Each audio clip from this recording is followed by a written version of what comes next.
Guys, இன்னைக்கு நாங்கள் எங்கே வந்திருக்கோம்னா வடலூரில் இருக்க வள்ளலார் கோயிலுக்கு தான் வந்திருக்கோம். இன்றைக்கி என்னதுன்னா மாச பூசம்னு சொல்லிட்டாங்க. அதனால வந்துட்டோம். பாருங்கள் கோயிலோட இதெல்லாம் எப்படி கோல்டன் கலரில் மின்னுது. உள்ளார ஜோதி காட்டுற இடத்துக்கு போனால் இவ்வளோ கும்பல், செம்ம கும்பல். இன்றைக்கி மாச பூசம் தான், இருந்தாலும் கும்பல். அதுக்கு முன்னாடி உங்கள்கிட்ட ஒரு முக்கியமான விஷயம் சொல்லணும். நம்ம சேனலில் பார்க்குற most of the viewers subscribe பண்ணாமல் பார்க்குறீங்க. 20% ஆஃப் தி வியூவர்ஸ், அதனால சப்ஸ்கிரைப் பண்ணிக்கோங்க. மேலே காற்றடிச்சிட்டு இருந்துச்சு, என்னதுன்னு பார்த்தா ட்ரோன் போயிட்டு இருந்துச்சு. அதுக்கப்புறம் பாருங்க எவ்வளோ கும்பல். இந்த மாச பூசம் தான் இது. இது ஒன்றும் தைப்பூசெல்லாம் கிடையாது, இருந்தாலும் இவ்வளோ இது வந்துருச்சு. இங்கே ஜோதி பார்க்குற இடத்துல பாருங்க, ஜோதி பார்க்க நல்லா இருக்கு.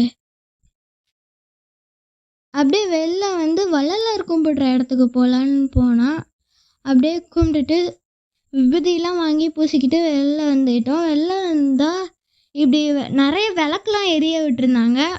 அப்படியே நல்லா பார்த்துட்டு இருந்தோம், நல்லா அழகாக இருந்துச்சு. அப்படியே அந்த இடத்த விட்டு வெளில வந்தால் சத்திய தர்மசாலைன்னு ஒன்று இருந்துச்சு. அந்த இடத்துல தான் 3 வேளையும் சாப்பாடு கொடுப்பாங்கன்னு சொன்னாங்க. உள்ளார போய் பார்த்தா வள்ளலார் ஏற்றியாச்சா அணையா அடுப்புலாம் இருந்துச்சு. அது வந்து 23 மே 1867லேருந்து அது வந்து எரிஞ்சுக்கிட்டே இருக்குது. இன்னைய வரை அது அன்னையவே இல்லை. பார்த்தீங்கன்னா இங்கே வந்து 3 வேளையும் சாப்பாடு கொடுக்குறாங்க. பாருங்க எவ்வளோ நல்லா இருக்குதுன்னு. பார்த்தீங்கன்னா இவ்வளோ ரைஸ்லாம் வச்சுருக்காங்க, காய்கறி எல்லாமே நிறையா வச்சு செஞ்சு எல்லாருக்கும் போட்டுக்கிட்டே இருக்காங்க. பாருங்க, சாப்பாடு சாப்பிட்ற இடம் இப்படி தான் இருக்குது, நல்லா பெருசாக இருக்குது. எல்லாரும் உட்காந்து நல்லா சாப்பிட்டுட்டே இருந்தாங்க. அந்த இடத்த விட்டு வெளில வந்த உடனே கல்பட்டர் ஐயர் கோயில்னு ஒன்று இருந்துச்சு. அந்த வள்ளலார் கோயில் உள்ளாரியே. இது என்னதுன்னா வள்ளலாருடைய சீடர்களுடைய கோவிலாம்.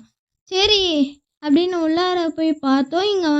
இங்கே வந்து அவங்க 3 சீடர்களுடைய சமாதிலாம் இருந்துச்சு. அவங்கள வந்து கும்பிட்டுட்டு இருந்தாங்க. இங்கெல்லாம் அப்படியே இங்கேயும் வந்து அந்த விபூதிலாம் கொடுத்துட்டு இருந்தாங்க எல்லாருக்கும். அப்படியே வெளில வந்தால் பாருங்கள் கோல்டன் கலரில் நல்லா இருக்குது. இது பார்த்திங்கன்னா கடைலாம் நிறைய கடை இருந்துச்சு. இது வந்து மாச பூசமாக இருந்தாலும். அவ்வளோதான், வீட்டுக்கு கிளம்பியாச்சு. இந்த வீடியோ பிடிச்சிருந்தா லைக் பண்ணிட்டு நம்ம சேனலுக்கு சப்ஸ்கிரைப் பண்ணிட்டு சப்போர்ட் பண்ணுங்கள்.